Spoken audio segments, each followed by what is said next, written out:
सोचो, एक ऐसा मगरमच्छ जो ना किसी शिकार का पीछा करता है, ना किसी पर हमला, बल्कि एक मंदिर का शांत रक्षक बनकर 70 सालों से वही रह रहा है। और सबसे हैरान करदीन वाली बात, ये मगरमच्छ मांस नहीं खाता, बल्कि शाकाहारी है।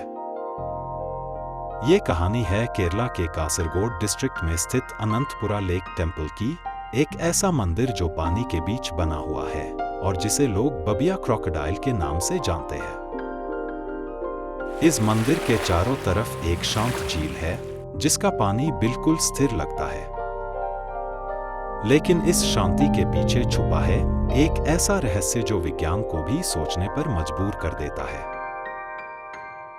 कहते हैं कि इस झील में रहने वाला ये मगरमच्छ बबिया कभी किसी को नुकसान नहीं पहुंचता, ना किसी भक्त को, ना किसी जानवर को। ये आम क्रोकोडाइल्स की तरह एग्रेसिव नहीं है, बल्कि ये मंदिर के प्रसाद पर ही जीता है, चावल और गुड़। सोचो, एक ऐसा प्राणी जो प्रकृति के हिसाब से एक कार्निवोर है, जो अपने तीखे दांतों से शिकार करता है, लेकिन यहाँ वो बिल्कुल विपरीत व्यवहार कर रहा है। क्या ये मुमकिन है? कुछ लोग कहते हैं ये एक मिरेकल है। मंदिर के पुजारियों के मुताबिक बबिया कोई आम मगरमच्छ नहीं, बल्कि भगवान का दूत है। इस मंदिर का संबंध अनंता पद्मनाभ से माना जाता है, जो कि विष्णु का एक रूप है। कहते हैं कि ये झील और ये मंदिर उनका प्राचीन स्थान है और बबिया उसका रक्षक। एक पुरानी कहानी के मुताबिक ब्रिटिश जमाने में एक सोल्जर ने इस झील के क्रोकोडाइल को गोली मार दी थी, क्योंकि उसे डर था कि ये लोगों पर हमला करेगा। लेकिन उस क्रोकोडाइल की मौत के बाद कुछ ही समय में एक नया क्रोकोडाइल वहां प्रकट हो गया। और सबसे अजीब बात, तब से लेकर आज तक कभी भी दो क्रोकोडाइल्स एक साथ नहीं देखे गए। हमेशा सिर्फ एक ही होता है। जैसे कोई एक आत्मा एक शरीर छोड़कर दूसरे में आ जाती हो। क्या यह सिर्फ एक कोइंसिडेंस है, या फिर कोई ऐसा रहस्य जिसे हम समझ नहीं पा रहे? साइंस के नजरिए से देखें तो क्रोकोडाइल्स का वेजिटेरियन होना लगभग असंभव माना जाता है। उनकी बॉडी कार्निवोरस डाइट के लिए बनी होती है। उन्हें प्रोटीन और मीट की जरूरत होती है सरवाइव करने के लिए।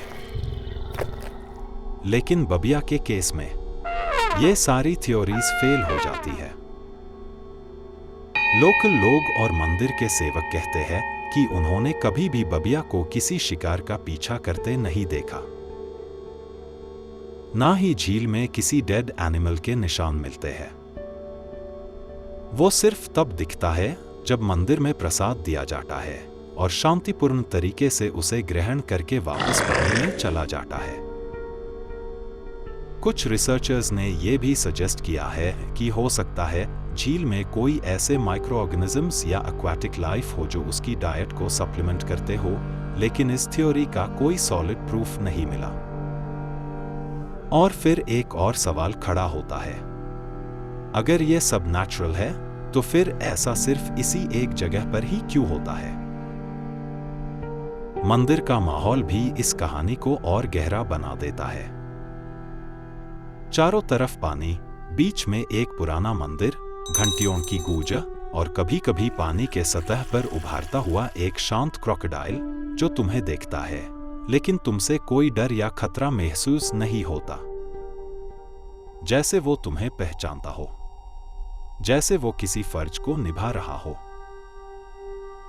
70 सालों से ज्यादा समय बीत चुका है, लेकिन बबिया की कहानी आज भी वैसे ही जिंदा है। लोग आज भी इसे देखने आते हैं। कुछ लोग आईसी एक डिवाइन मिरेकल मानते हैं, कुछ आईसी एक अनएक्सप्लेन्ड बायोलॉजिकल अनोमली।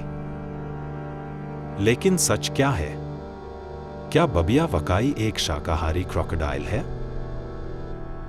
क्या वो भगवान का रक्षक है, या फिर इसके पीछे कोई ऐसा साइंटिफिक एक्सप्लेनेशन छुपा है जो अभी तक हमारी नजर से भाग गया है?